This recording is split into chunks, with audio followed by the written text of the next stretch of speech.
Welcome to Project Comedy, a podcast by and for military veterans doing stand-up comedy, turning military banter into quality stand-up comedy acts. We might be veterans, but our comedy aims to get everybody laughing. Doing your first few gigs can be nerve-wracking. We understand that you'll be focusing on if you can remember all of your material, and that's fine. But through experience, we've discovered there's an unwritten list of do's and don'ts when attending a gig. It's almost like an invisible code of etiquette when being a comedian. There are things you need to do before, during, and after your gig. Get these things right, and you'll build a reception that's really good from the other comedians, bookers, and promoters. You'll build the right kind of relationships that will not only get you extra bookings, but make you friends on the circuit that will make future gigs far more comfortable. To help us all draw up our own actions on protocols, I'm joined by Gabriel, manners on my middle name Murphy, a man so polite he gets out of the shower to break wind. Jamie the Beast Johnson, get on his wrong side and you'll suffer the worst Chinese burn in 3 counties. And I'm Jay, excuse my French, Saunders. While my manners are questionable, my assistant's dogs are unquestioned. They're always inappropriate. How the devil are you, boys? Hey, all good. Got through that, didn't we? And just for a note, everybody, I think that was about the 5th take for me to try and get through the intro. I've developed not only an internal breakdown of Wi-Fi on my brain, but unconscious Tourette's when trying to do a record. When you've ended up doing gigs, have you found that there are things you found you needed to do, didn't need to do? You definitely needed to turn up. Definitely, 100% that one. Make sure you know where the venue is. Yeah, that's a given. We could be very lucky in the near future because I've been speaking to a local, some of the local producers, promoters, and bookers down here. So it sounds very much like we're going to end up doing a special podcast about what promoters and bookers are looking for. So we can focus on how to find that gig, what they're looking for. But the object of this episode is to talk about the actions on, when we actually arrive at a gig. It's far too easy to think that all you've got to do is turn up, do your slot, go home. There is a code of conduct to being a comedian. What did you find that, Jamie, over your last couple of gigs? Yeah, my point of contact was the booker primarily. Get in touch with the booker, get on his right side, and he'll guide you, help you out, give you do's and don'ts of the gig. Maybe even if they technically switched on, put you into an online group with the other acts so you can sort of have a virtual mingle before the gig. I got very lucky with my first couple of gigs because I ended up using 2 local bookers, and apparently they listened to the podcast, so I better give them a call out. So that's Matt Roseblade and Dan Churchy. And those guys were absolute genius in my early days, and they're still doing it to this day. They actually send out a primer. So it's basically a document, not only of do's and don'ts for the gigs, what they expect from you to do, but they also tell you about parking, the basic domestics, where to come into the venue, who you're going to be meeting, and equally give you left and rights of arc about what kind of jokes you can tell. The obvious stuff: don't be a racist, don't be misogynistic, but not actually tempering down your comedy. And those primers, if you get one off a booker, they are so useful. But what I've put down a little list of things that I've learned, and I want you guys to agree, disagree, challenge, or tell me if you've thought about these things before. This is what I've now almost got as my list of, when I attend a gig, these are the kind of things I want to be doing. First one's obvious. The second one might not be. First and foremost, turn up in plenty of time, because you need to do that not only for your own mental well-being, but it relaxes the booker and the MC that they know all the acts are there.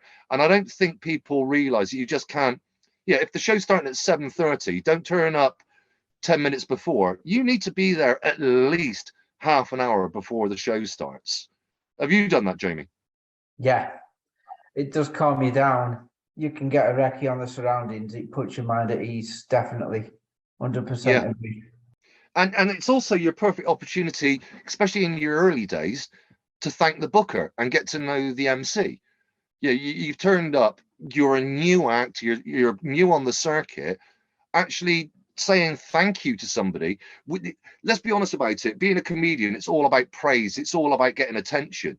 And I don't think the promoters, the bookers, and the MCs get enough of that. So just that little bit of decency to arrive and thank them for giving you a chance. I'm not saying that's going to ingratiate you, but it's showing you to be showing your kind of character for turning up. Definitely.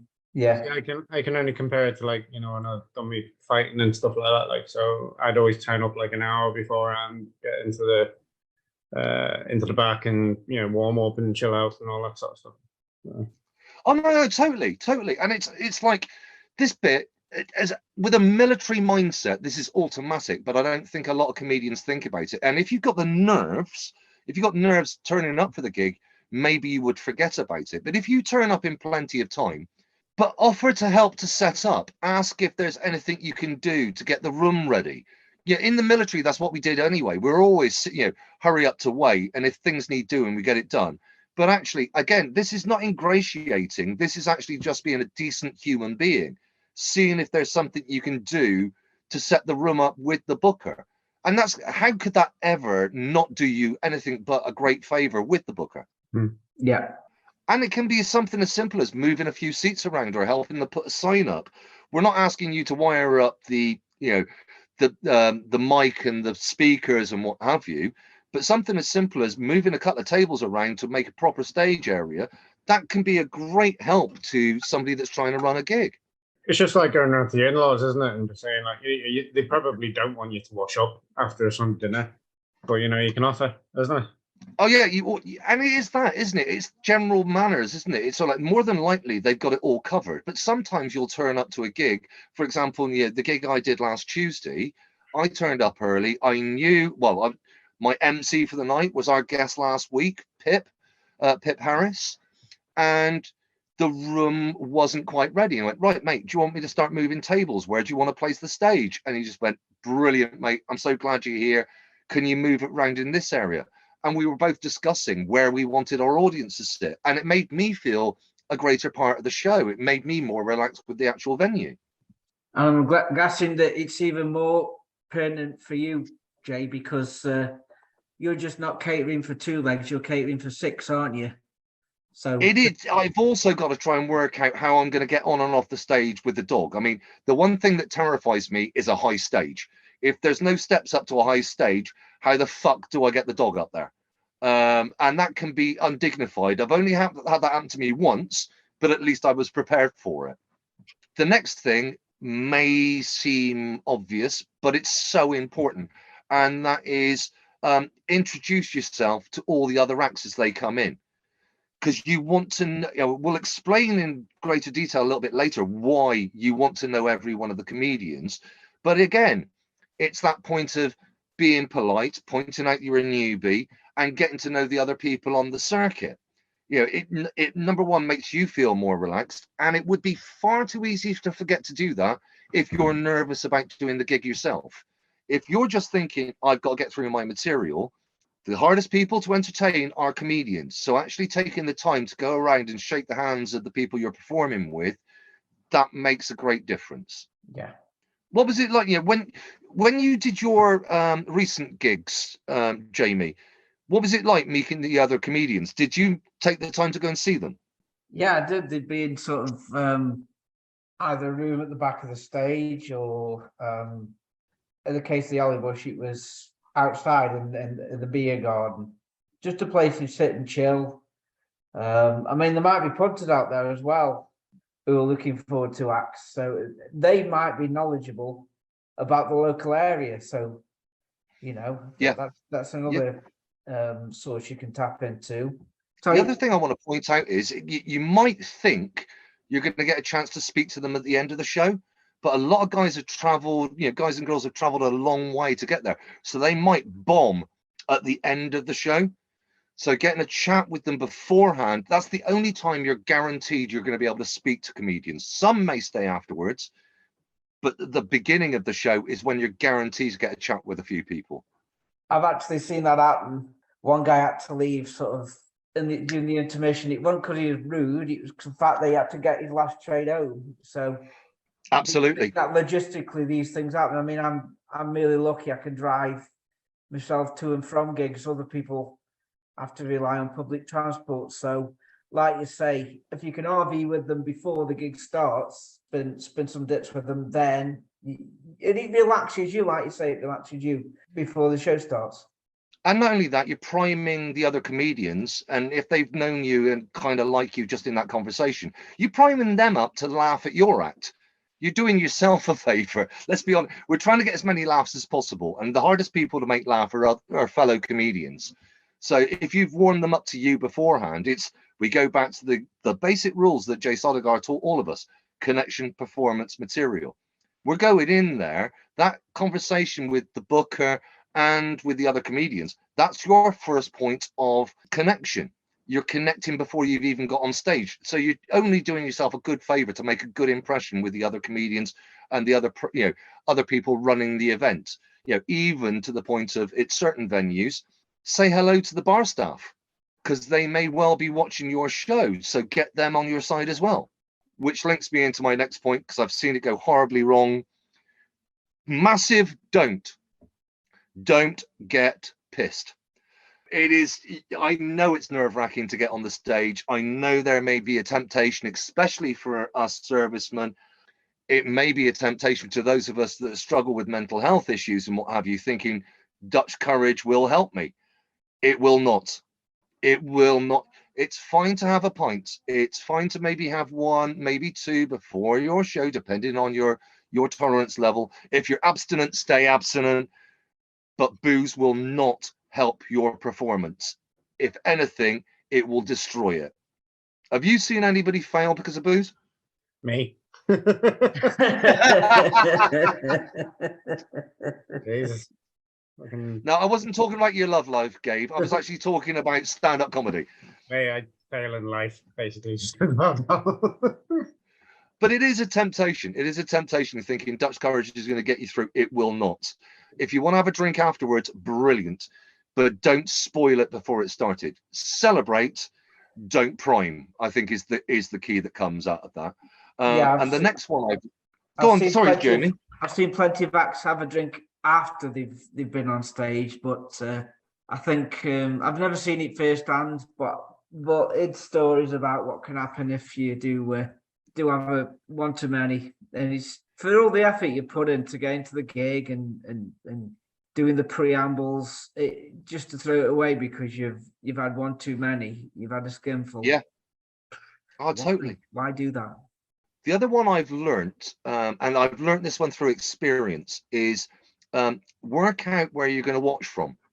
And now that may not sound obvious, but it is important to do, because you want to watch the other acts for two reasons. Number one, you're showing respect to the comedians.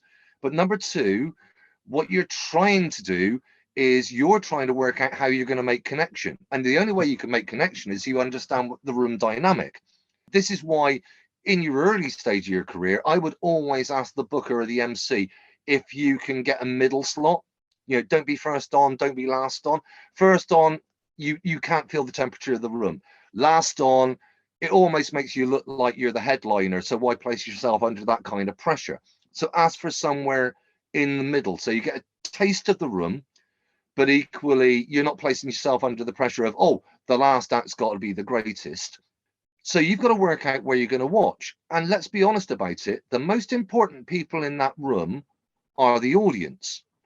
So where are you going to sit to watch the show? Let the audience see the show without you interfering. So you can almost walk onto the stage as a surprise.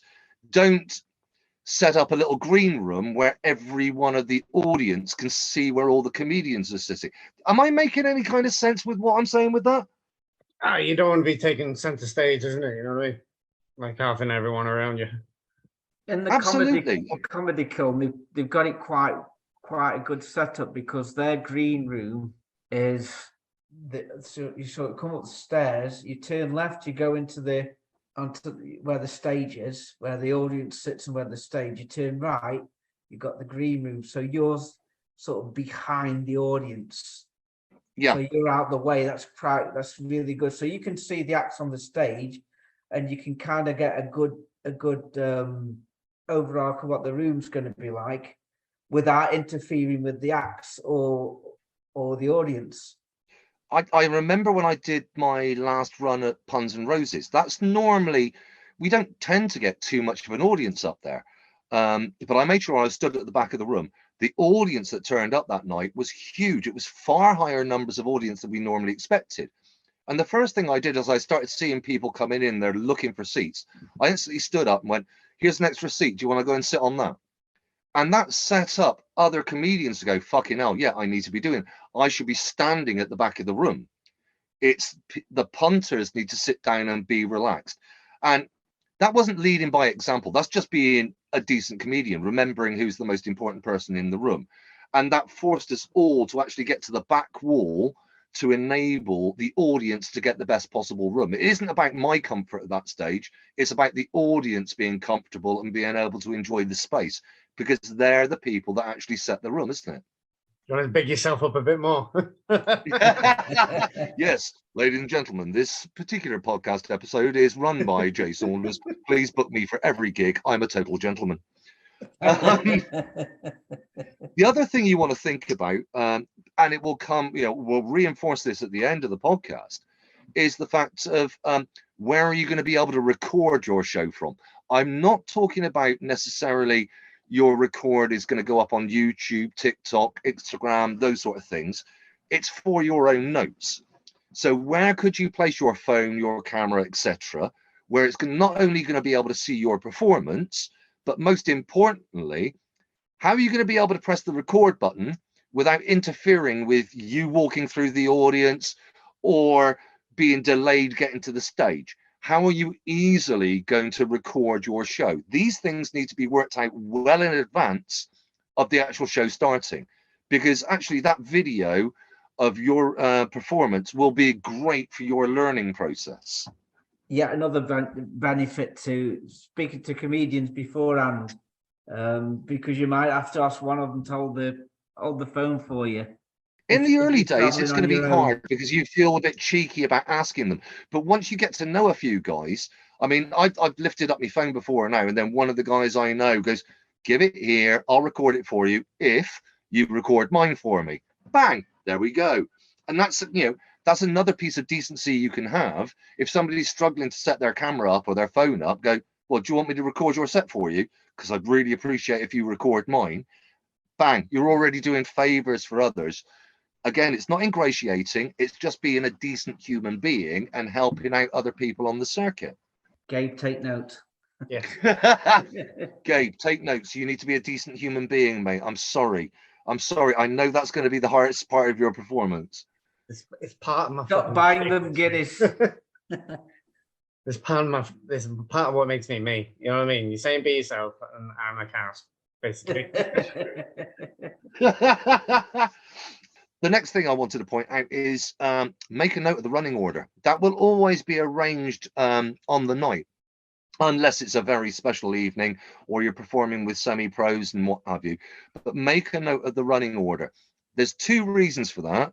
Number one, you get to know the names of everybody else. Number two, you're actually planning when you're getting up, when you can prepare yourself. But it's also that point of you reinforce who you're actually talking to, who you're performing with, and being prepared if something suddenly goes wrong. Suddenly they'll go, Martin hasn't turned up. You look at your running order and go, Martin's gone, rather than trying to work out, well, I was fourth on.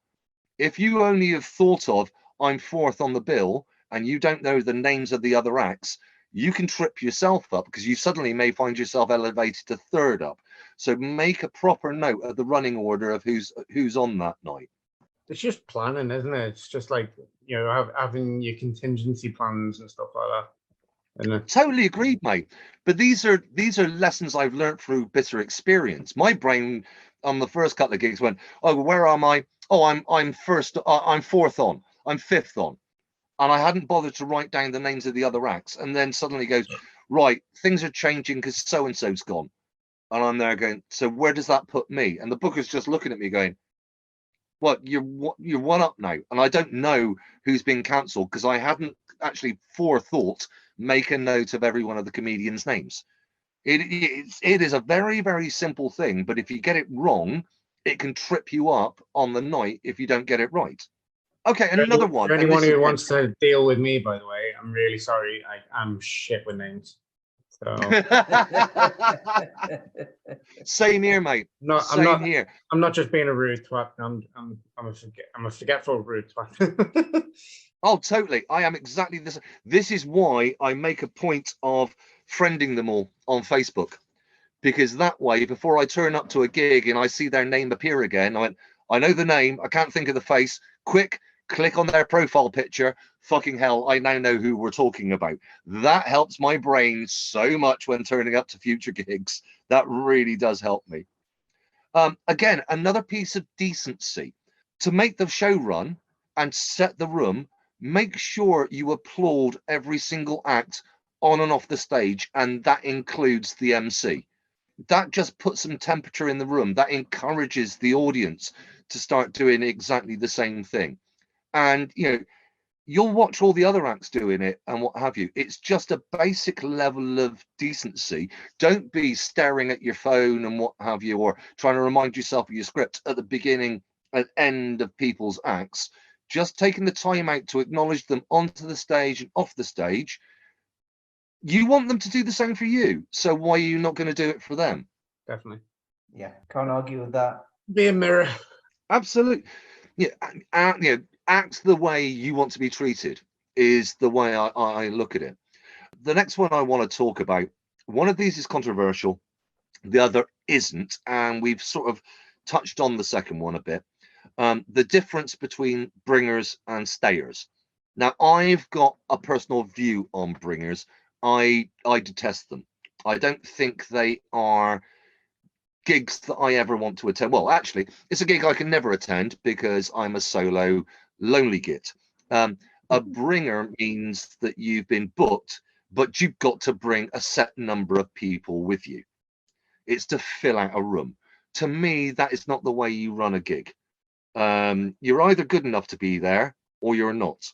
You are not just somebody that's lining the pockets of a barman or a promoter charging for tickets.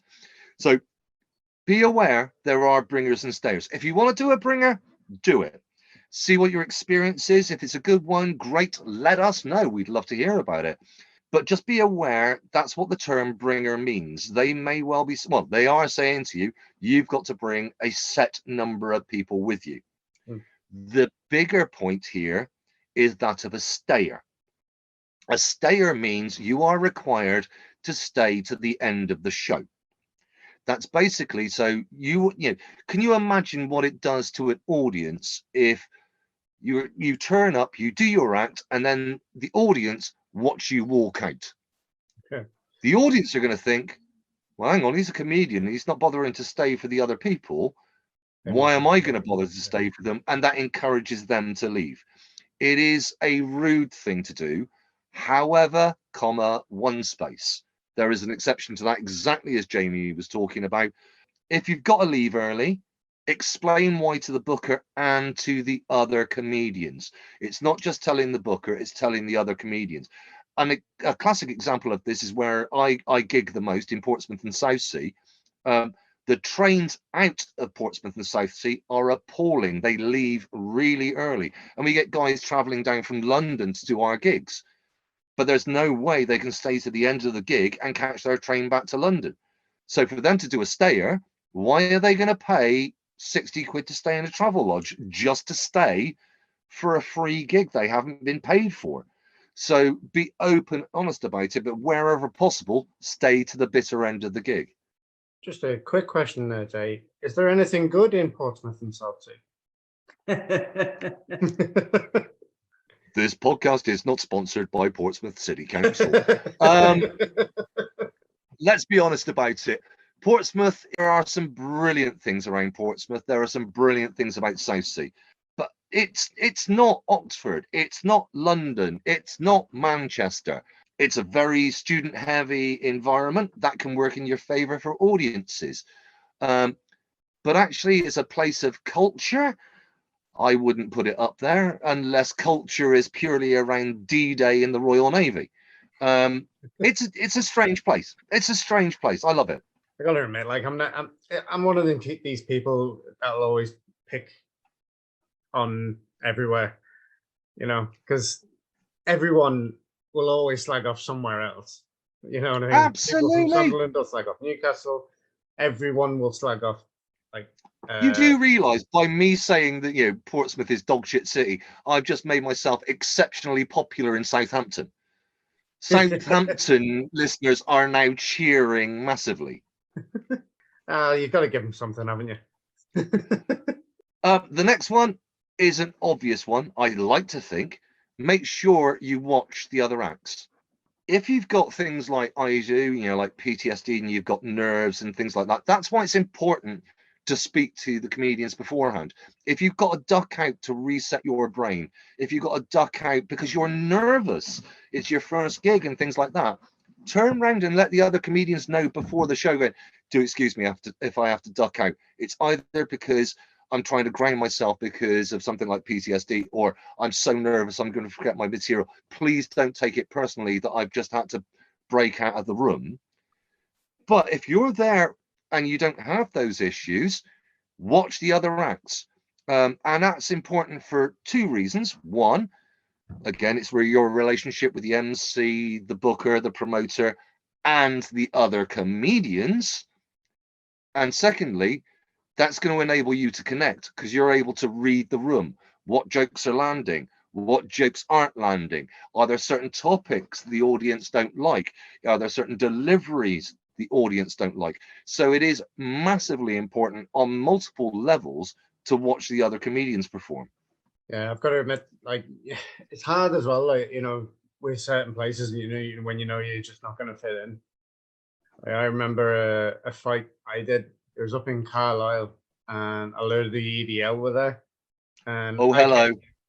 I came out to meet Diddly D music, and I was fighting a fella from Carlisle. And just as we're about to start fighting, this big skinhead who's right next to my corner jumps up and shouts, "Kill the bloody cunt." Thankfully, I've never walked onto the stage with those words. Yeah, it's just one of the things. Glad you said that after I walked off, though. I know where I'm accepted, which is nowhere. You know. I'll go back to Jamie again. You know, on your recent gigs, did it help you by watching the other acts? Yeah. What did it do for you to watch them? Especially during the warm up, you can probably pick up maybe the odd trick off them of how they sort of prepare last minute for their gigs. They might have a notepad where they've got phrases they've written down, and you're thinking, do I feel as comfortable as they do? And if you're in the sort of same zone as they are, then that gives you an extra boost, thinking, yeah, I must be doing something right. I'm sort of on a par with them. You've just made me think of something I witnessed on Tuesday last week that I freaking adored. And it was only because I was watching the other acts. There was one, let's call them a slightly more boisterous member of the audience. I'm not going to say they were massively disruptive and what have you. They were slightly too boisterous to be a standard audience member. Yeah. But one of the comedians engaged with them, and they got their name. A couple of acts later, this guy laughed his tits off at one of their jokes, and the comedian was able to turn around and go, Alan liked that joke. And it was like a piece of crowd work that he didn't even have to do because he had paid attention to the previous acts. I thought that was a moment of genius of actually, that's why it's useful to watch the other acts. Yeah. If you're too, like myself at the moment, I'm far too nervous to do crowd work, but I could do something like that if I've watched somebody else do crowd work and establish a name. That's a really nice piece of connection you can get purely by watching the other acts on the stage. And talking about that, Alan, it links me into my next bit. Never, ever heckle. As a comedian at the back of the room, you don't heckle. Not even the MC. You'll find some really quality MCs will turn around and go, if you want to heckle anybody, you heckle me, nobody else. But as a comedian, you are setting the temperature of the room. If the comedians are heckling in the back of the room, what are the audience going to do? It's just gonna run riot, isn't it? It's gonna be like a fucking nursery that's just full of little twatty kids on fucking Skittles. And equally, what are the other comedians and Booker going to think of you? Aye, they're gonna realise that you're a massive cunt as well. What we'll do at that moment, because we told you what to do before you end up performing, let's just take a quick moment to show you how you can join Project Comedy.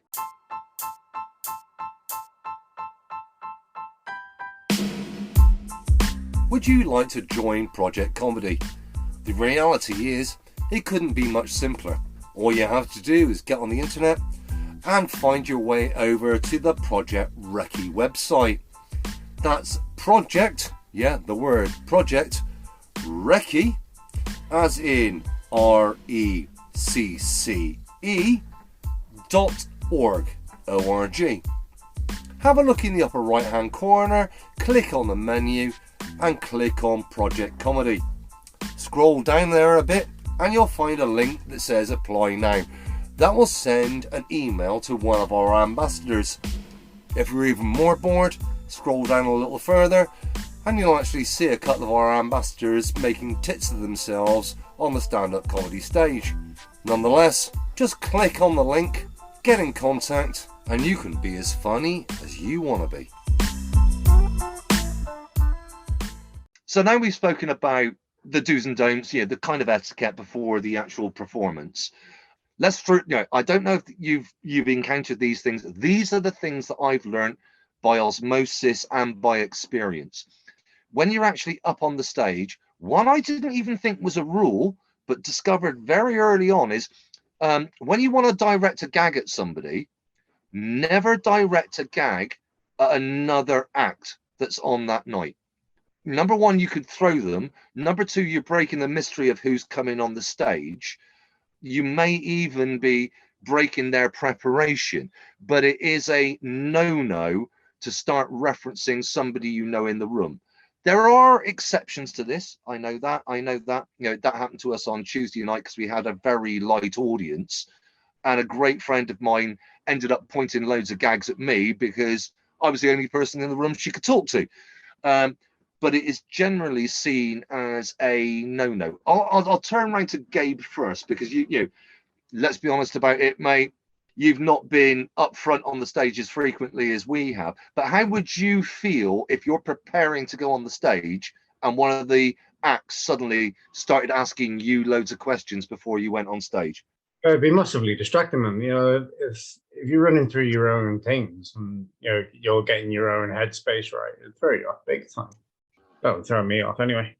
And it is crowd work. I mean, Jamie, when you've seen people do crowd work in the gigs you've done, have you noticed they don't ever single out the comedians?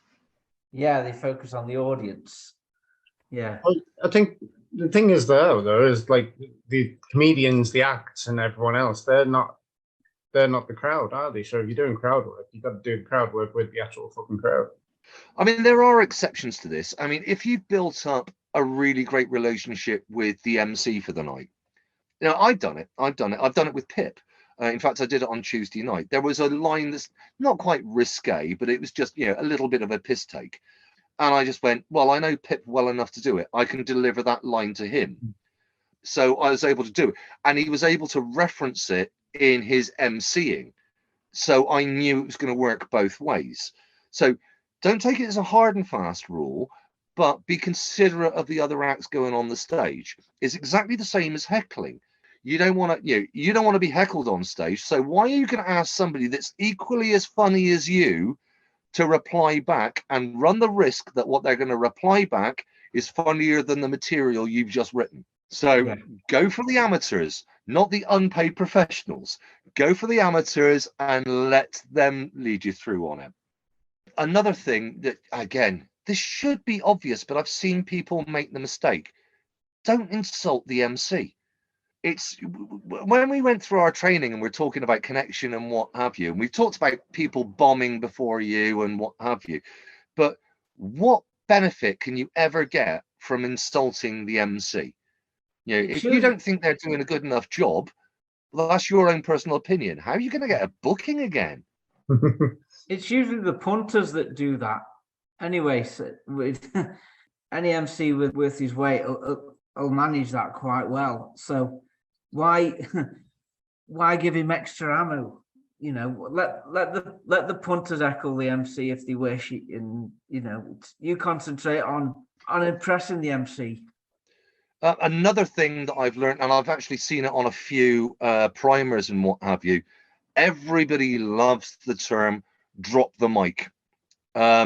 Never, ever drop the mic. You drop that mic, you break it, you're buying the MC or the booker or the promoter a new microphone. And these things are not cheap. They're not cheap. No, I have had a mic myself, and they're a pretty penny. I've never broke one, and I never want to. If you want to drop a mic, take your own. But that takes me into the next bit of what do you do with your microphone when you're finished? And the standard rule is, you know, if there's a mic stand there, return your mic to the stand, unless the MC is really fast and they're on the stage as you're trying to put it into the stand, and you might be able to just hand the microphone over to the MC. Yeah. And it's a really cool way to finish the act if you put your mic into the stand and then walk off. That, yeah, you can mentally tell yourself you've finished as well. Just as you absolutely see my first gig, I didn't take the mic from the stand. I just spoke into the mic, and on reflection, I should have just taken the mic out the stand, man, because I just felt really static. So the gig after, I took the mic out the stand, and as I did, it kind of triggered something off in me. I had to say, right, you've started your set now. Do you know what? I think that's a really important point to come out with, because I think that's down to your stage persona, and that's down to the way you want to be on the stage. I've seen some great acts that never remove the mic from the stand, and all they do is rotate their body around the mic stand, because that's their persona. Me, I've got a Labrador tied to my waist. If I had the mic stand in front of me, I would be tied up in it. So the first thing I do is get the mic out of the stand and get the stand out of the way, so that when I finish, I have to pick up the stand, return it to its natural spot, and try and get it into its stand. Unless I'm performing with good friends that have MC'd me before. So if I've got Charlie or if I've got Pip and what have you, they know that I'm going to be struggling with the stand and the dog and what have you. They're straight up to the stage and will take the microphone from my hand so that they can return the stand for me, because they know what I'm going through at the end of a set. But you're absolutely right, Jamie. I like having the freedom of the microphone being off the stand, so I can walk around a bit. I can actually engage with the audience a bit more. But if your stage persona is you just want to tilt yourself, a classic example of this, go back and watch a sit-down comedian, I'll call him, Jasper Carrott. Yeah. Jasper Carrott's stage shows, he used to sit on a stool and never left the stool once. He would command that audience from a stool. You look at Jack D. Jack D just stands in one spot and turns around. Okay, he's got the mic in his hand, but it's your stage persona. How do you want to see? How do you want to perform? The key out of this is, if you're handing off to somebody else, number one, don't break their kit. Number two, make sure their kit's where they want it so that they can carry on with the show. Number three, don't be a twat. Well, I can't guarantee that, mate. That's basically my nature. Was it Dave Allen? Did he used to sit as well? Well, he was a combination, because he used to do sketches as well as monologues and what have you. The Dave Allen show was very much, he sat in a seat. His stand-up, he was actually fairly mobile. So when he was actually doing a stand-up show, he was quite a fair. But I think everybody remembers Dave Allen from sitting in the chair and finishing off on the line of "With your God, may your God go with you." It's like when you think of Ronnie Corbett, you think of that oversized chair. but that wasn't Ronnie Corbett doing a stand-up. It's horses for courses, isn't it? Yeah, it's what fits your persona, like you say. Okay, I want you to. I got an answer to this, but I want you guys to think of. So you finished your set. What don't you do? When you finish your set, what don't you do? Now you've got experience of this. I haven't, so I'm gonna tell you what not to do, and you can probably fill in the blanks. What you don't do is you don't get off the stage and go and start sitting with a group of audience and start talking while either an MC or the next act is on. Yeah. Finish your act. Yeah. Leave the stage. Go on, Gabe. What shouldn't you do? I'm not saying what would you do or what wouldn't you do. What shouldn't you do? You shouldn't definitely like ignore the rest of the show. You shouldn't be a dick and start fucking shouting around and heckling again. All the other shit. Being unpolite, basically. Shouldn't be unpolite. You both covered the points I put down, and I'm not saying I put it more eloquently or anything like that. Number one, I was talking. I would.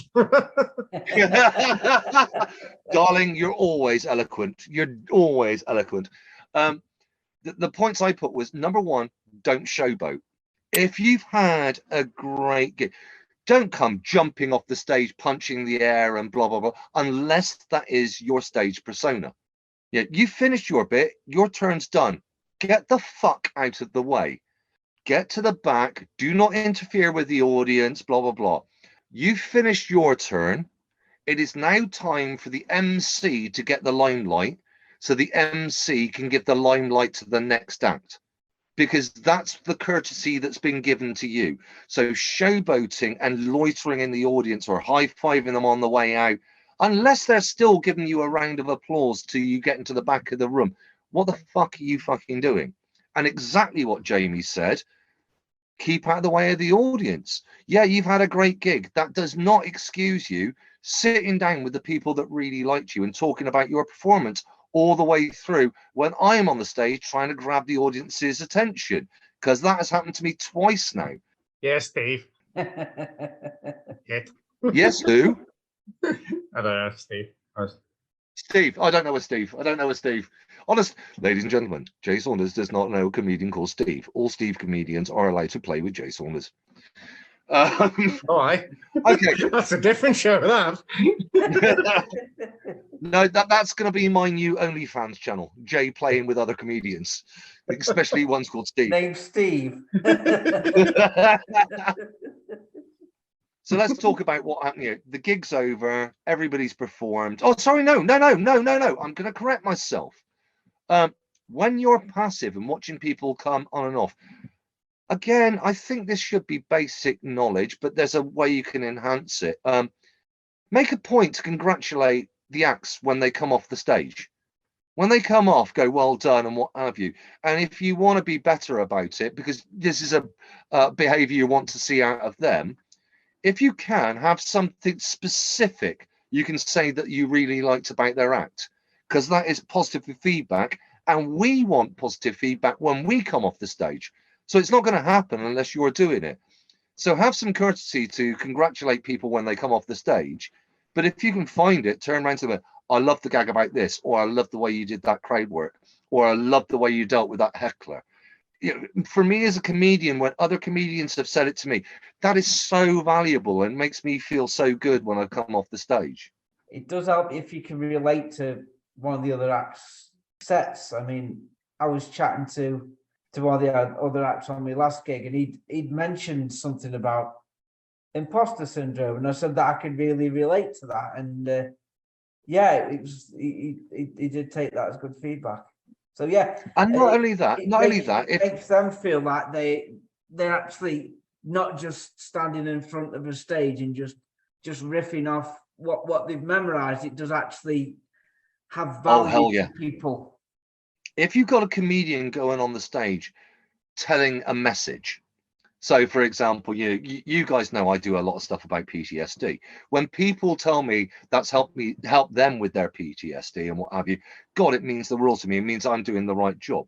But if you can turn around to a fellow comedian and say, I particularly liked X, Y, or Z, it shows you've listened to their set. You weren't sat at the back, but it shows that you've actually bothered to listen to their set. You were paying attention, and you've given that is a way to form a relationship with another comedian, showing that you've actually paid attention to what they've done and given them positive reinforcing feedback. Yeah, works both ways. Like I said, be a mirror, don't be a cunt. Can't guarantee anything, Gabe. Can't guarantee anything, but I try. Okay, the gig's ended. I've got a couple of lists of things that you need to do before you leave the room, before you leave the venue. First and foremost, you've got to thank the MC. You've got to thank the booker. You know, they've been kind enough to put you on. Yes, I know in the early days of your career it's costing you money, but you need to build the relationships to get better relationships that potentially can lead to you getting paying or hat sharing gigs and things. And what does it cost to actually spend the time thanking the booker, thanking the MC, thanking the other comedians? Because you know, it's basic manners, but it is part of that professional relationship, isn't it? And the longer you're going, if you decide to keep going with it, is you're going to bump into them again. So, Oh yeah, I mean, I've been a punter and seen a comic that I remembered, and then have subsequently gigged with them. So absolutely. yeah, Absolutely. And let's be honest about it. The more you do the circuit, you'll run into other comedians again, and they may well be doing exactly what you're doing, which is using the same material over and over again, because they're polishing it. They're trying to get it ready for a different venue and what have you. So don't turn around and go, oh, I'd like to see something new. I've got a great friend of mine on the circuit, and her set is being polished and polished. And every time she comes off, I'm there going, I love what you've added here. I love the way you've enhanced that. I love the way, and I'm being genuine about it. You know, I genuinely get my biggest belly laughs out of her set now when she introduces something new.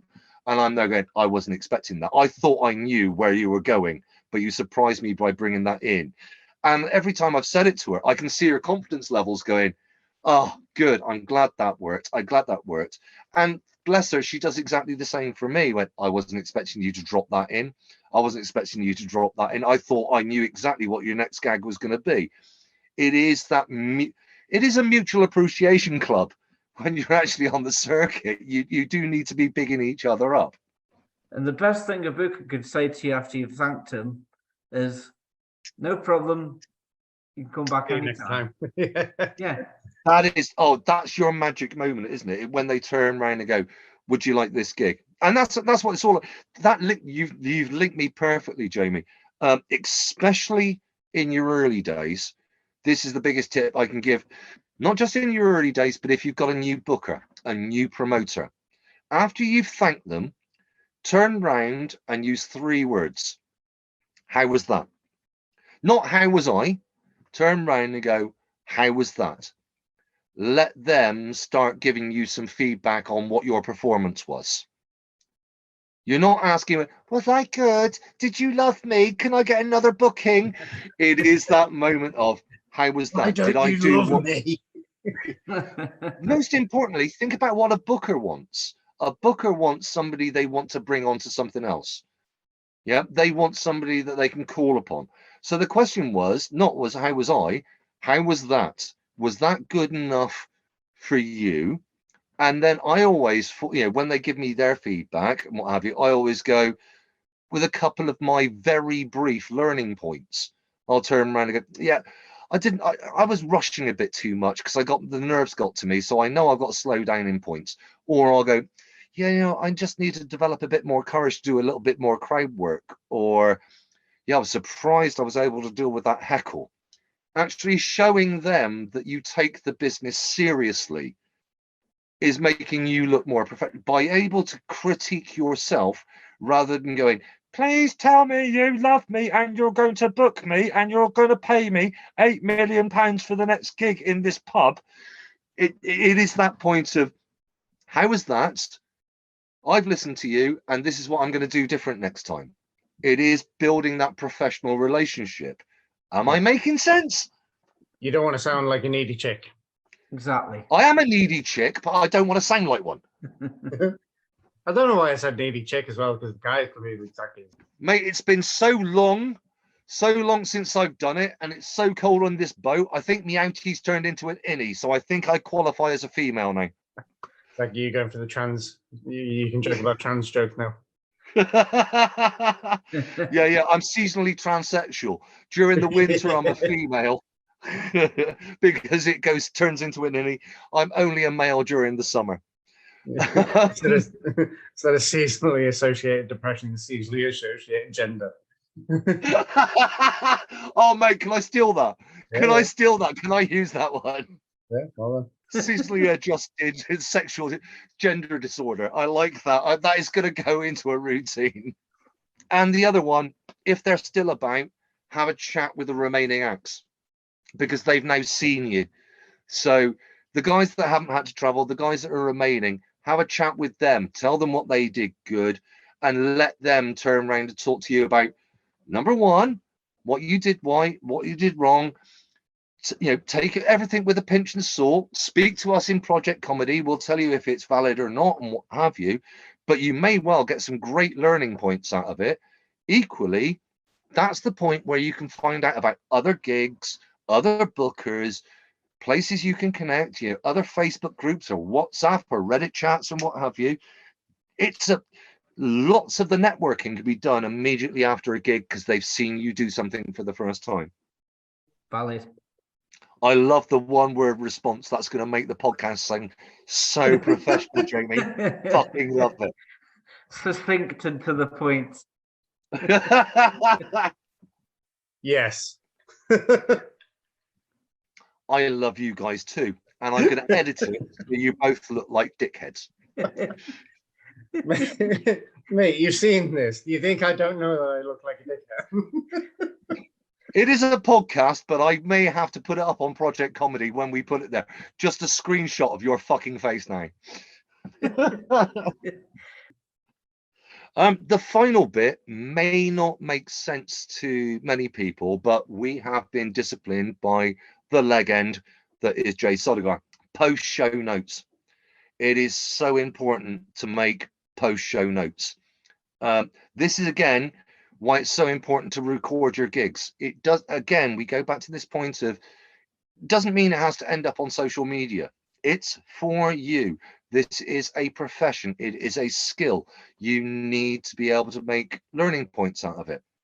So these are the kind of notes I take. Guys, chip in with anything else that you would be putting into your notes and the way I end up reviewing my video. First thing I note down was, okay, it's the obvious stuff. Where was I? What was the name of the gig? Who was the booker? Who was the MC? So I know, that's my now mental reference for, is there somewhere else I want to gig again? Or was it a disaster zone and what have you? What was the venue like? What was the shape of the room? What was the stage? Was I in the thrust? Was I standing in a fireplace? Was I on a stage? Am I at the same level as the audience? Were the audience sat around me or they just sat in front of me? That makes one part of it. What was the audience like? What was their reaction? Not just to me, this is now talking about all the other acts. Were there things they didn't like? Were there things they liked? Were there attitudes they liked? Were there subjects they liked? Were there subjects they disliked? Or are there acts they disliked? And why? What do you think to those first 2 points? Are they valid things to make notes of?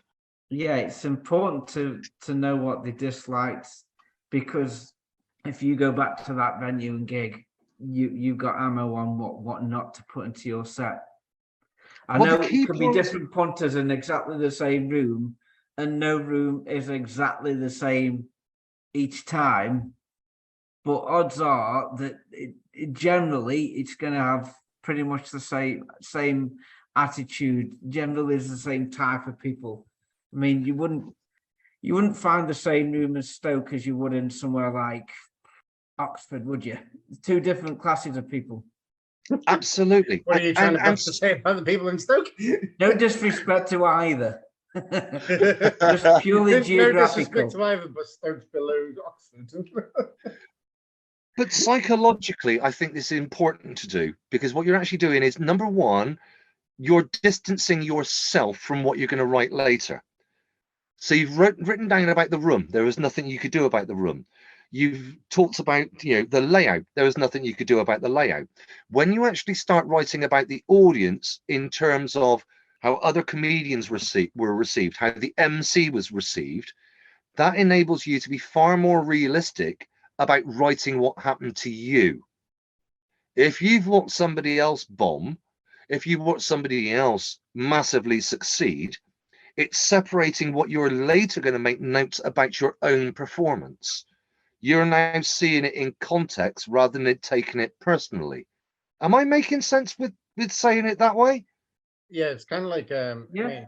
it makes me massively nervous because it reminds me of me doing my paramedic brain, the critical analysis of afterwards. What's it called?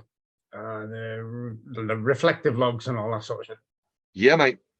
Well, it's like when I used to be a military planner. After we ended up having a campaign operation or something like that, I would do nothing until I had read the BDA. Until I had read the battlefield damage assessment, was the point of me moving on. You need to have that reflective log, and the first part that would be in that would be things like the terrain, the other effects, and what have you. It's not necessarily my actions or the campaign actions I had planned that gave me the result. I need to filter out all the stuff that was not involved in my action. This is effectively doing your own form of battlefield damage assessment to your own performance. I hate analysis. We all do, but we've got to learn somewhere, don't we? We all got to learn somewhere. Oh yeah, I know it's the best way to do it. It's just and then that naturally links into the point of, right, so you start analyzing what you did, what worked for you, what didn't appear to work for you. And it is far too tempting, and I'm going to say in our demographic, in our population, in our community, it's far too easy to go, it was shit, and here are the reasons why it was shit. You need to do a shit sandwich for yourself. You need to go, what went well, what didn't go as well, what are my lessons identified from that, but what was the best thing from my set? And that may well be in your first couple of gigs. I got on the stage, I did 5 minutes, I fucked off. I think that's where I'd be. Just to get through I got on the stage, having a brain freeze. I got on the stage, I shit myself, I fucked off. And my learning point from that is, when I go on stage, wear Pampers. Another reason you shouldn't tackle the MC, because it might help you out of a brain freeze by throwing you a line you can latch onto. Oh God, yeah, and this is again why you end up with these moments of, this is why you want the other comedians to be your friends, and I'm using friends in quotes and what have you, but they're on your side. That heckle I got at Puns and Roses when I had the brain fart, the guy that turned round and said, your dog's got better tits than you, was a fellow comedian. He knew that would spark something in my unconscious brain. He was resetting my brain. And I was able to come out with, he's got better balls than me. And I was able to spin for 15 seconds to reset my brain. I was absolutely in a PTSD, the brain has fucked up moment, but he enabled me to reset it by driving my unconscious. And that was a great thing to happen, because he knows how my brain works. This is why you want those kind of relationships. The other thing I wanted to talk about was, and Jamie and I have discussed this a couple of times, I don't think I've spoken to you about it, Gabe, but it's when we watch back our videos, the videos we've taken of ourselves. I've now got into the habit of watching it 3 times, 3 separate ways. And that may sound really stupid, but hopefully this is a useful. We've never been taught this. This isn't a Jay Sodegar tip. This is just something that works for Jay Saunders. And I think, Jamie, you've done it yourself, even in rehearsal. I watch it 3 times. So the first thing I do is I watch it back in full. watch my performance back in full just to get the tone of it. But I don't take any notes. It is just to get me over the shock of capture, if you like, of what was I like? Am I really sounding like that West Country bumpkin? And why the fuck has my dog got his willy out again? It gets me over those initial moments. That enables me to actually do the next two stages, and that's where the analysis comes. So the next time I watch it audio only. So I'm not watching, I'm listening. So correcting my own bad English and grammar and what have you. So please don't sack me, anybody that works for the OED. Listening only to the audio.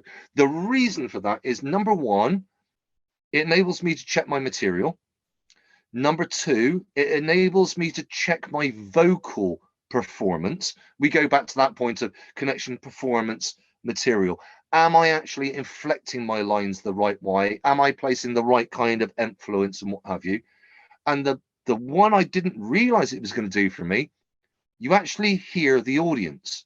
Yeah. If you're staring at yourself, you don't hear the audience's reaction. When you listen back to it audio only, you get an audience feedback to what you're doing. So, I've done it before where I think a gag hasn't landed, and actually it has. It's just not landed in the area I was looking at when I was on the stage. Is So that you valid, get a Jamie? better bearing on the connection you have with the audience. Absolutely, absolutely. And then the last time I looked through it is video only. So I mute it and watch the entire performance purely as a muted video, as though you're in a pub and they've muted the football. You're getting no commentary, you're just watching the action. And then you get to see your physical performance, and that shows you a couple of things. How connected am I to my material? Have the nerves overtaken me? Am I thinking about the wrong things? Am I too static? Am I only looking in one direction? Am I bringing the room into me? Am I working the room?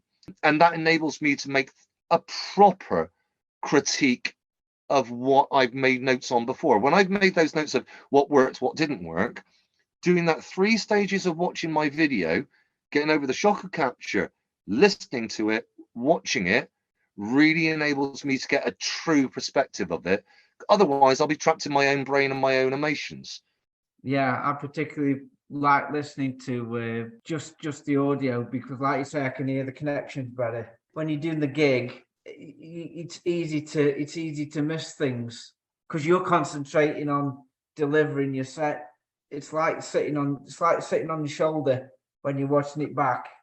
You're not just concentrating on what you're doing; you concentrate on everything. Same with just the video. I mean, I actually find I sound better when I watch just the video. Mate, you've heard my accent. My accent's brilliant when I'm on mute. Suddenly, I'm a sex god when I'm on mute. It works brilliantly for me. And being a massive nerd about it as well, I was a trainer in the military for years, and people will have heard the terms of, the types of learners: a visual, a kinesthetic, or an audio learner. If you watch your recordings back in those 3 manners, no matter which type of learner you are, one of those is going to hit your learning style the best. I think I'm auditory. I love radio comedy and what have you. I'm so excited that this week the Infinite Monkey Cage restarts on Channel 4 this week. So I am going to be plugged into that massively. I love hearing audio comedy. So we've had this conversation. You're going to get ready for a gig. What have you learned from this episode? So I think my big takes from it all is, just your general, you making sure that your manners are on point, really. You got to remember that these people are the ones who are going to hopefully stick with you, progress with you, help you on. And it's networking, isn't it? Yeah. You wouldn't go to a job interview looking like a bag of shite. Oh, I would, because it's how I look. be a bit more military-esque as well, like, you know, turning up on time, getting all your admin in order and all that sort of Yeah. stuff, at the risk of I being. mean, that's one thing that we can bring to the party. With a military background, we're used to turning up on time. We're used to being prepared. We're used to digging in. Yeah, we're used to helping people out and what have you. Those things are natural to us. But again, exactly as you just said, it is actually, even though you're not going to get paid and it's entertainment and this is comedy and it's funny, it's still a professional relationship. Doesn't matter if you're getting money out of it and what have you. You're trying to build a professional relationship with the people around you. So treat it with a bit of dignity, treat it with a bit of respect, exactly the way as you would do within your squad, within your team, within your division, within your squadron. Actually build the relationships you need to make the mission work, because the mission is make people laugh. The mission may be make people laugh, but you can't fire your weapon unless you got your ammo. You can't collect your weapon unless you've actually been to the armory and have actually treated the armorer the right way. And your after action drills are exactly the same. You know, you still want to return your weapon in a good condition and proper and what have you.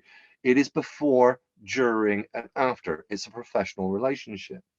What about you, Jamie? Is there anything that we've touched on that it's reminded you of stuff that you've done and didn't realize you were doing? Just actually being a decent person can pay dividends. Just acting, like you say, respectfully. Again, something that seems to come natural to veterans, or indeed if you're still serving. And Yeah, I think we're duty bound to try and break down some of the veteran stereotypes. You know, they think we're going to turn up, be in charge, boss people around, and what have you. You know, it will disarm people if you turn around and you're offering to help and show an interest in other people. You know, do yourself a favor, disarm them, get in there and show that you're in there to do exactly the same thing as they're doing. Make people laugh, but you actually want a decent relationship with everybody else on the circuit. and it's often the smallest things. I'm going to get whimsical again now. It's often the smallest things that have the biggest impact. Thanking the Yeah. booker, applauding the other acts, getting to know the people that you're gigging with. Very easy things to do. And Just no, in the I long don't think run, you're so getting whimsical. rewarding. You've just reminded me of something, Jamie. You're going to start building relationships here. And they're for very different people that react in very different ways from us as veterans, as military personnel. Before I went to a gig fairly recently, one of the guys put up on our Facebook, you know, we had a Facebook Messenger group to get ready for the gig. And one of the guys turned around and went, I may be late. I don't know if I can turn up. My mum's really ill. I'm trying to get her out of hospital. And it was suddenly like, oh my God. And when he arrived, the first thing I did was turn around and went, how's your mum? How are you doing? Are you okay? Is your mum okay? And what have you? And the relief on his face, because I'd actually paid an interest in him as a human being. Yeah. The other acts you're performing with are human beings. Knowing something about their life outside of their act and their performance and their persona, that really helps you on the circuit. Actually caring about the other people around you is exactly the way you want to be treated within your squad, your division, your squadron, and what have you. Those things, you know, the old joke of, you know, why do you fight? Because you don't want to look like a dick in front of your mates. It is that point of, you know, connecting to the person left and right of you. Yeah, we're all going into combat. It's just a stage this time. So actually connecting with the people left and right of you, the people before and after you on the stage, that will pay you massive dividends on the stage. When we're doing it, like, you're not competing with the other people. You're not trying to put them down or anything. We're all lifting everyone else up, aren't we? Yeah. Not, Yeah, because they'll have your 6. Yeah. Yeah. And you want constructive feedback. You don't want destructive. So if you are a decent human being to everybody else you're working with, and that's everybody, the booker, the MC, the promoter, the bar staff, anybody working with the venue, that sort of thing, that really sets you apart. It really gives you the relationship to have a great time on this circuit. And I'll keep on going on about it. being on the circuit is a great place to be. It's an amazingly supportive environment. I've not met a comedian that doesn't have some kind of issue. You know, they've all got something slightly wrong with them. We wouldn't be doing comedy if we weren't slightly wrong. And it is the most tolerant, diverse, supportive environment you can be in. So no matter who you are, get a bunch of mates around you that are going to be able to support you doing what you're doing. And have a laugh. Yeah. And that's the goal. Have a laugh, have a great time. Well, I think we've used up all of our time, guys. Thank you so much for that. That is not a comprehensive list. If we had Jay Sodegar in the room, he would have added about another 95 points onto this, and you would only be able to do a gig with a balance sheet and a Gantt chart. But we are just who we are. We are just who we are in Project Comedy. We're bumbling amateurs on the road to trying to be successful in comedy. Really hope you've enjoyed this episode. I've got to thank, as always, my two amazing mates, Gabriel Murphy and Jamie Johnson. Thank you so much, guys. Not a problem at all, pal. And as always, we'll finish off the same way. We'll finish off with some social media links and how you can follow us. Please connect with us, tweet us, get in contact with us on the Facebook group. But as always, until next time. If you want to see what we're actually like on stage, please have a look at our YouTube channel. Search for Project Comedy, Veterans Doing Stand-Up, and look for our black and white logo that's exactly the same as the one we use for this podcast. You can also now follow us on Twitter. We can be found at Proj Comedy. That's at PROJ Comedy. And me, Jay Saunders, I can be found on Facebook, Instagram and Twitter if you look for Comic Jay Saunders. That's all one word with the letter J in the middle. Comic Jay Saunders. Thanks again to everyone that's taken part in this episode. Until next time. Thanks for listening to the Project Comedy Podcast. Please support our veterans as they continue their comedy journeys. To find out more, including gigs our veterans are doing, please search for the Project Comedy group on Facebook, where you'll also find links to Project Recce, the veterans charity that makes Project Comedy possible.